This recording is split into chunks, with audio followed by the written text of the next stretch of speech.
tapping in with another video. So today is Tuesday, and you know, man, we back out here on this grind, getting to this paper. Drop a comment, let me know who getting to this money today. Let me know if you in here, if you doing line haul, if you doing P&D, if you over the road. And yeah, man, let me know how y'all getting to your bag this morning, man. It's a good week. You know, I'm doing my usual. I'm about to pull up to my breakfast spot, grab my bacon egg. Well, I got a bacon, egg, and cheese today. With some hash browns, onions, green peppers, and then I'm gonna probably get me a large lemonade.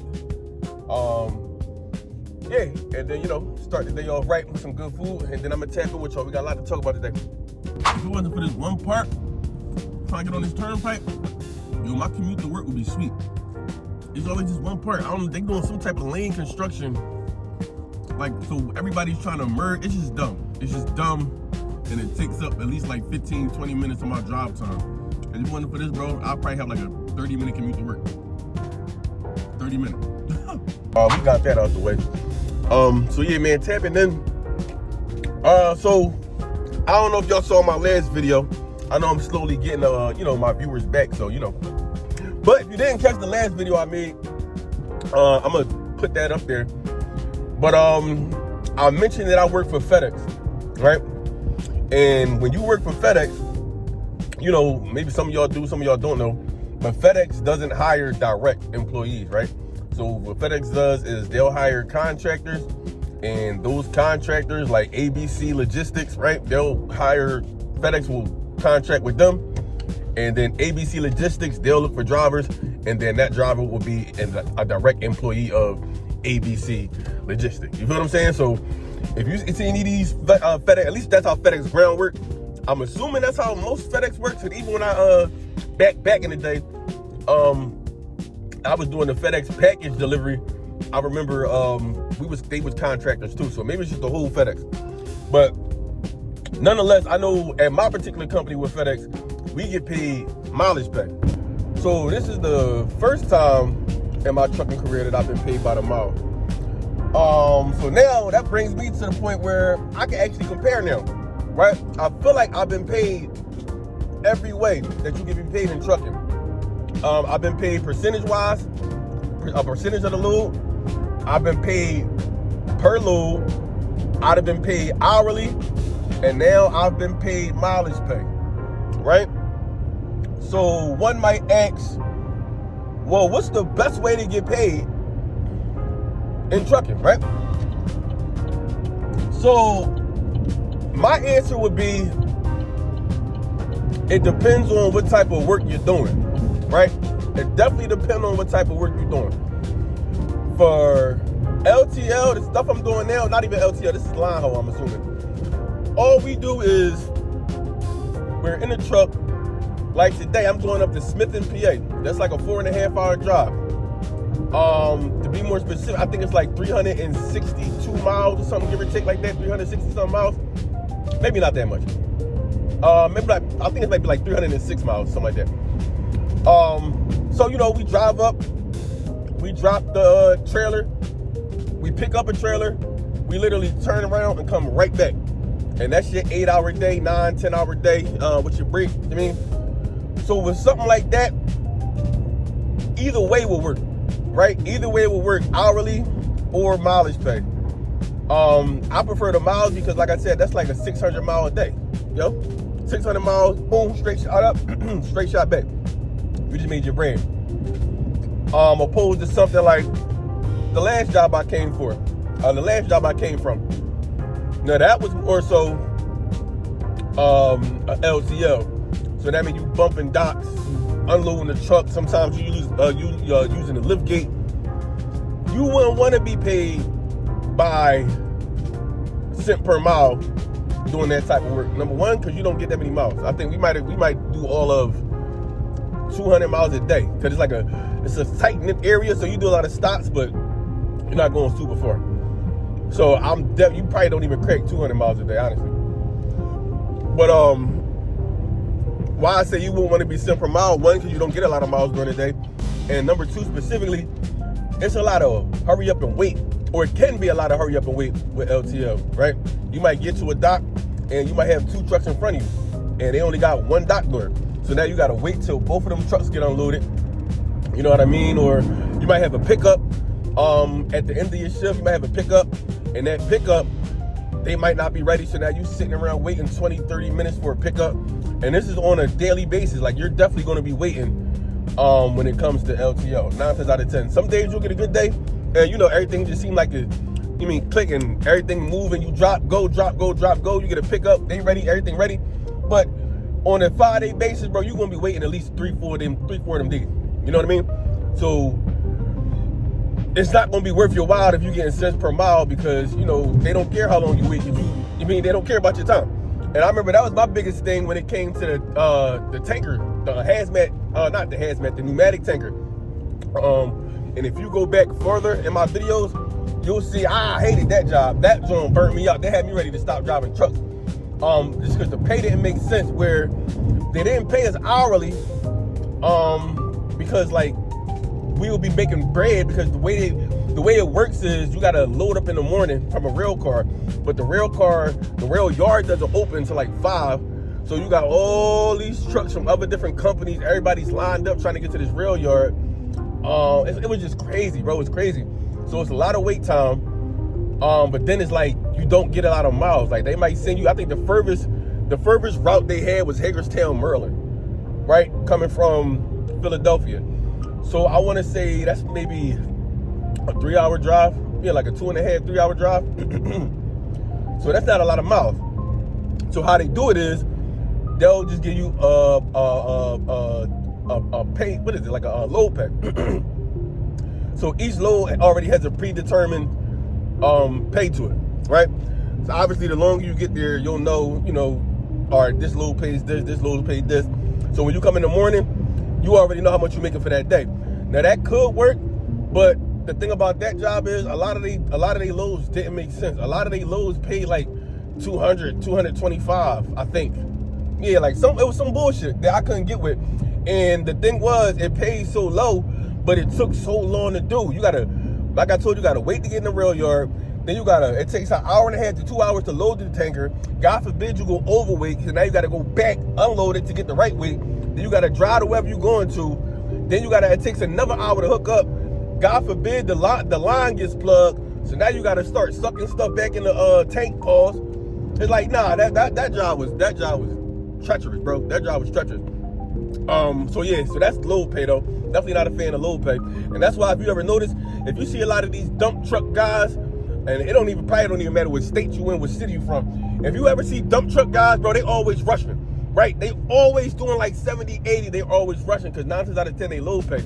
So the more loads they do, the more they get paid. And that's another thing about load pay.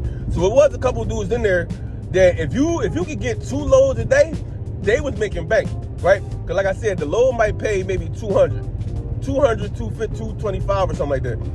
But if you sharp enough, and I know some dudes that was doing it, if you sharp enough, you take like 2 short runs, so maybe from Philly to Allentown, come back and go to Philly to like Allentown again or whatever, they was making, now you making like 400 a day, 450 a day. I mean, the odds of that happen, everything got to go perfect though. You got to be able to get to the rail yard, get out on time, get up there, unload, come back and be able to get to the next customer, that next load before they close. So, I mean, some dudes just pulling it off like that. And yeah, if you could do that, you can make some bread. You can make some bread with a low pay. You'll kill it actually. So that's why them dump truck drivers, you be seeing them out here, especially in Philly. They be haul ass and roll back and forth, boom, boom, boom, boom, boom. But they be getting that money. So yeah, that's a little bit about the low pay. And then the last type of pay was the percentage pay. Now that was more so for Prime when I first started, and that's because I was a lease operator. So, that to me, I didn't know no better, but I was getting like 70. I think it was like, if whoever at Prime now, if y'all watching this video, put it in the comments if y'all do tanker. I was not, what's it called? I was in food grade, non-food grade, whatever that stuff called. So I think I was getting like 71, 72, or 73% of the total load. And like I said, that was cool. That was cool. I made money. But yeah, I wouldn't recommend it unless you were like an owner operator. And in that case, I guess it would work, but I've never been an owner-operator, so I'm not sure how that would go. But I know at least I was getting 71% of the load. But with that, I was responsible for my own fuel. So I think around that time, to fill up my tank was like $600. Probably more than that. It was so long ago. But I remember it might have been like probably $600-700 to fill up both of my tanks.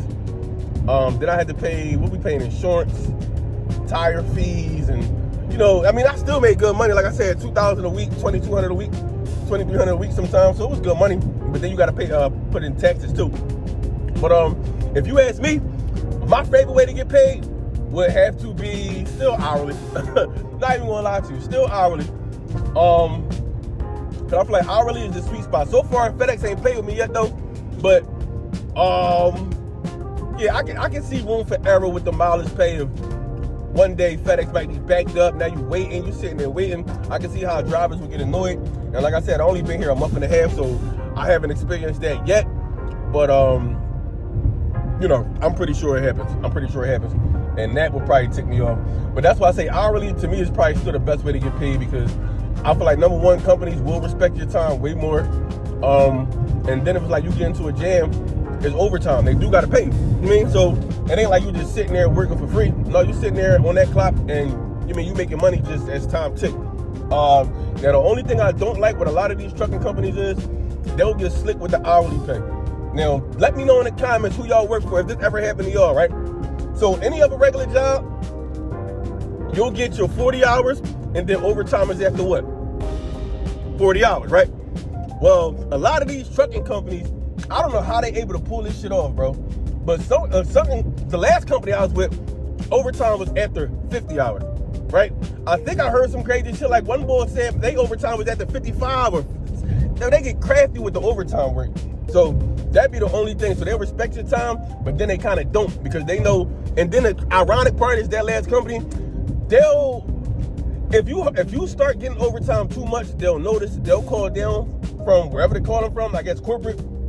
And then you'll notice, all right, they'll stall you out right around like 48, 49 hours a week. 51 hours, 52. Like they did that shit to me all the time. So I found out that was a little weird. So, trucking companies that will play with you. I think, don't get me wrong, but you can probably fact check better than I can. This was from me just talking to other drivers I do see in passing. But I do think Estes is $40. I mean, overtime at the 40. And I think I was talking to a guy from Saya, and I think their overtime is like at the 45. But don't hold me to it. I don't know. That's what the boy told me a couple last year or something. So I mean, that information could or could not be accurate. But yeah, man, that was a quick little rundown about all the ways to get paid in trucking. And like I said, man, don't let these folks play with you out here, bro. Get your money. And just remember, different strokes for different folks. So you don't want to be taking no mileage pay. And that's another thing about mileage pay, and I'm gonna let y'all go. So I actually had a different, I was working with FedEx prior to this company, but it was just under a different contractor before I got with the one I'm with now. And we were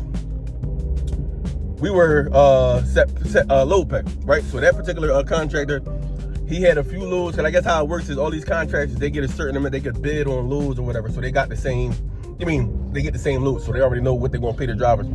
So that was already predetermined.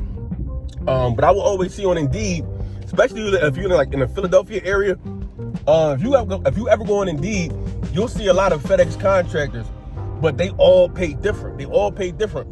So that's why I was talking to somebody that worked with me now, and I was just like trying to figure out like, well, how is one contractor able to pay this, one contractor able to pay this, that, and the third.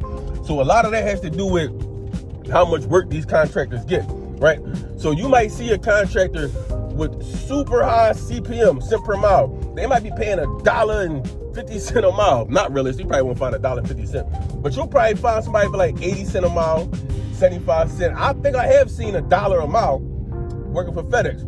But the catch is, $1 a mile sound good if you doing what I'm doing. You get like 600 mile runs a day. But these dudes will get $1 a mile, and they barely got work. They barely got work. So it don't matter how much cent per mile you get if the miles ain't there. That makes sense, right? So that's one thing to look for. Anybody, I ain't gonna say all companies, but If they got a super high CPM cent per mile, you definitely want to make sure, I don't know if you can ask the driver or ask them like how many miles could you expect a week, because that's how the boy explained it to me. Like, a lot of drivers get tricked coming in FedEx thinking they see these high CPMs, thinking they about to make all this bread. Kind of find out the contractor don't tell them like, yeah, we kind of knew, or whatever the case may be, but they don't have that many, they not doing that many miles, right? Yeah, that's the cap out right there, man. So y'all gotta watch that. Like I said, man, get y'all an hourly job, something with benefits, be safe. But yeah, man, that's my spill.